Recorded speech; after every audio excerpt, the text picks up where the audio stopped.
China is actively fighting desertification within its borders. It's a phrase you've probably heard before. According to official data, between 2016 and 2020, China converted approximately 8.8 million hectares of desert land into green spaces. That's an average of 1.76 million hectares per year. The Chinese didn't stop there, of course. In 2022, another 3.8 million hectares of forest were planted, and in 2023, China surpassed this figure. Trees have now been planted on more than 4 million hectares of degraded land. It seems incredible because the Chinese plant such a vast number of trees every year. There is an active fight against desertification. However, it's not all that simple. Many experts claim that overall, the greening program is ineffective, and if deserts continue to expand, China will have to plant trees for more than 100 years. But China wouldn't be China if it didn't find an ingenious solution, and we're about to discover exactly what it is. Some experts claim that over time, 85% of all plants planted in infertile soil simply die. And these aren't just any experts, but scientists from Beijing Forestry University, so you can take their word for it. Trees are a good thing in themselves, but the problem is that the sand doesn't move. All those billions of tons of particles scattered across the desert aren't really held together by anything. That's why the Chinese plant so many plants. Their roots prevent the sand from shifting, so the desert expands less and less. However, many plants simply can't cope with the moving sand. Grains of sand are constantly blowing around, leaving the roots exposed, and once the part of the plant that needs the most protection is completely exposed, it soon dies. Now, imagine how difficult the situation is, for example, in the more or less plantable areas of the Taklamakan Desert. 80% of its surface is made up of undulating dunes that, according to UNESCO, shift about 20 meters a year. No plant can survive in these conditions. The roots will be exposed, or the seedling will end up buried under a thick layer of sand. This also doesn't bode well for its future growth. Furthermore, deserts offer no protection from the wind, which can cause wind speeds to reach high levels. This is precisely why the sand shifts. But in addition to the sand, the wind itself is a problem for plants. Strong gusts can damage their parts, which is also detrimental to their development. Many plants planted in the sand also need at least a minimum amount of beneficial elements to grow. Sand dunes and arid plains often lack these, so the planted bricks of China's Great Green Wall simply die.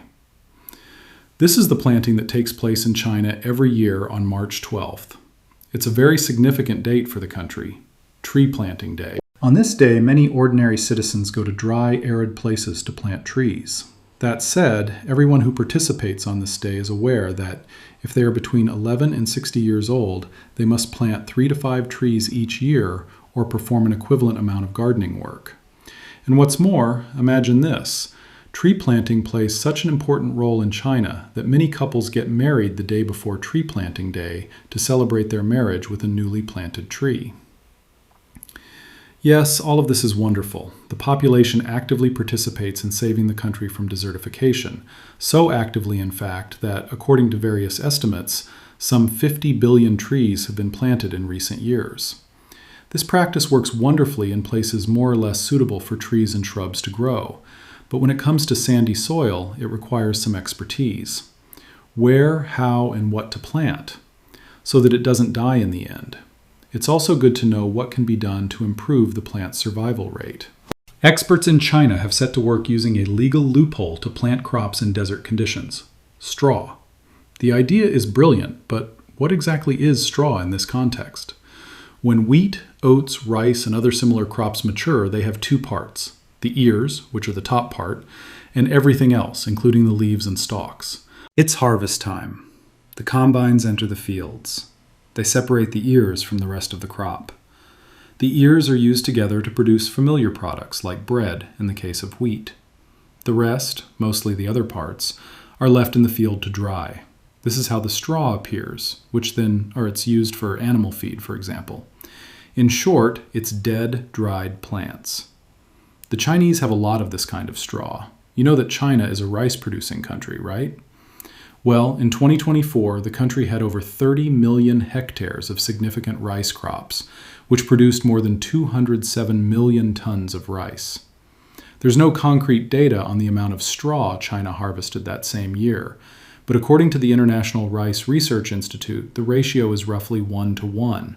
So we can say that the country received over 200 million tons of rice straw alone in 2024. If we talk about the total amount of straw, not just focusing on the country's main crop, China collects around 1 billion tons of this resource every year. As you've probably already realized, production waste isn't thrown away. Everything that wasn't used for animal feed and other purposes can be used elsewhere, for example, to combat desertification. In this case, the straw is placed on dunes, on the sand, or in other dry areas in cells like this one.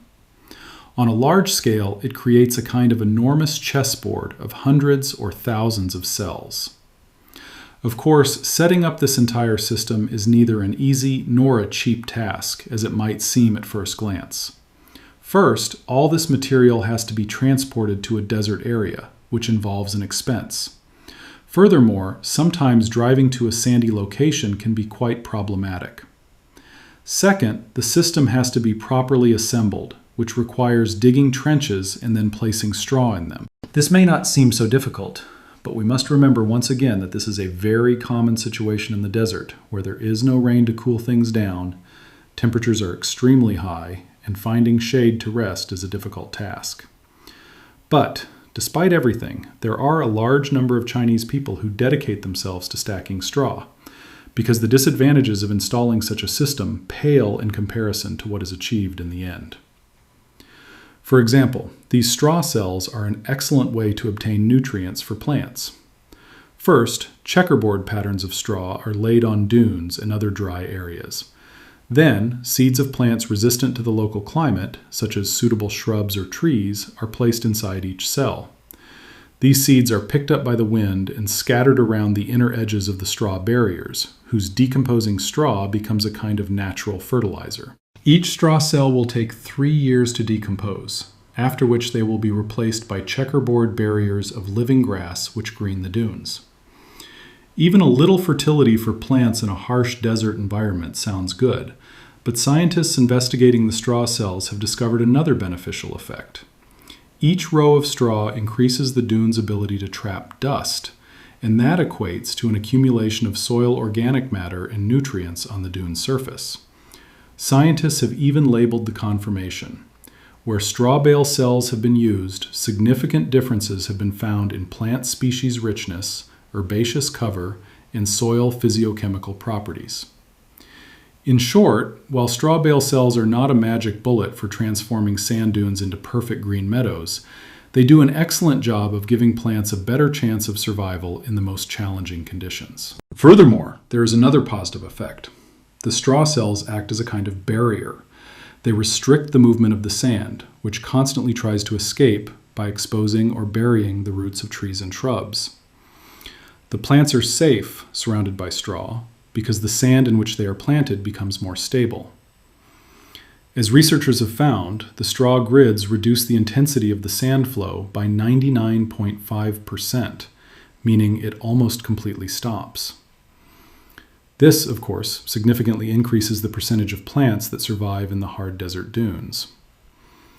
And the straw cells simply provide additional protection against the wind, which, in the desert and other arid regions, is absolutely unrestricted.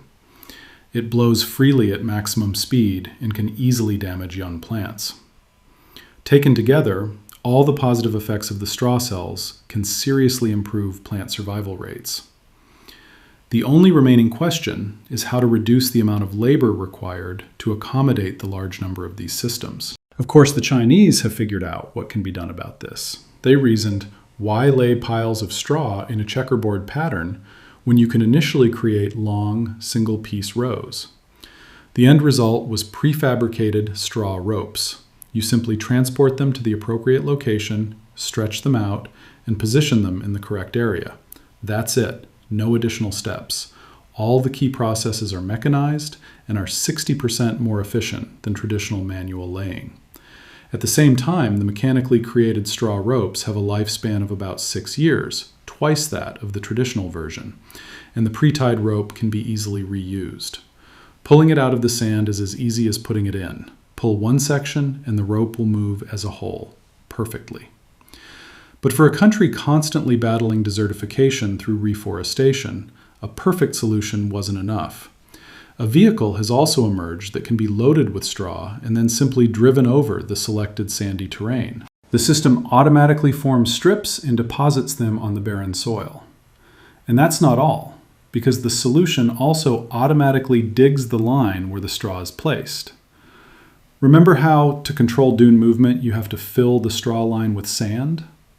Well, with the new vehicle, you don't have to do that at all. The buy machine does everything on its own, except that the seedlings will have to be placed in the sand manually. But this doesn't prevent this method from being 4 to 6 times more effective than manually placing the straw cells. In short, a very useful solution for a country battling desertification. The Chinese also have something in between manual stacking and using a special machine. First, the trenches are dug by hand with a tool like this. It's not very easy, but it's still better than shoveling. Then, the straw has to be placed manually in the dug trench. Then, a machine like this drives over the straw, simultaneously pressing it down and burying it with sand. It's not the same as a machine that does it all by itself, of course. However, sometimes it's difficult to transport the straw bales to the location where they need to be installed. At this point, one might ask, are straw bales really effective at doing their job? Absolutely, and the Chinese have a great example. To understand this, we have to go back to 1958, when the Batu-Lanzhou Railway was inaugurated. The reason for its construction is simple.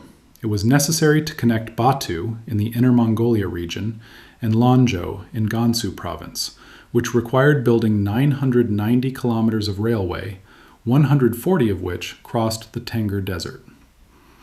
Many foreign experts at the time said that building a railway across the desert was impossible. As you can see, the railway was built and became the first Chinese railway to cross the desert, but there were many problems. To get an idea of what the Tengger Desert is like, let's take a look at the town of Dongwei, which is practically on its border. The people who lived there suffered sandstorms at certain times of the year so powerful that they sometimes swept people away, covered their rice bowls with a layer of sand, and many people returned home completely covered in sand. In short, Tengger was a generator of sand grains that were carried by the wind hundreds of kilometers away. The sand grains were blown hundreds of kilometers across the desert by the wind. Under such conditions, laying a railway was difficult, and operating it afterward was equally challenging. It was said abroad that the railway line would be completely buried in sand within 30 years, so the builders actively tried to find a way to counteract the desert's influence. Thus, in the early stages, various methods were tested, such as spreading pebbles, asphalt, or straw mats on the sand, all of which were thwarted by the strongest winds. But at one point, a construction worker accidentally pushed a bundle of straw into the sand with a shovel during a storm. When the storm subsided, all the grasses were destroyed by the sand, but the bundle of straw held firm. At that moment, the builders realized they had found the most effective way to stabilize the sand. Indeed, one could say this was the prototype of the straw bale. Since then, they have been used to protect the Batu-Lanzhou Railway, which crosses the unstable desert. And as you may have noticed, the predictions that the track would be buried under sand in 30 years did not come true. Now it is fully operational, and alongside it you can see the straw checkerboards, which began to be laid in the middle of the last century and which we have already discussed today. It is worth noting that at that time, the Chinese did not simply stabilize the sand with straw. They planted various species of trees and shrubs resistant to the harsh desert conditions in the cells. As a result, they are not dying due to the unstable sands of the Tengger Desert, but are thriving, greening the area near the railway. The effectiveness of the solution was recognized throughout the country. In 1988, the sand protection system of the desert section of the Batu-Lanzhou Railway received the Special National Scientific and Technological Progress Award.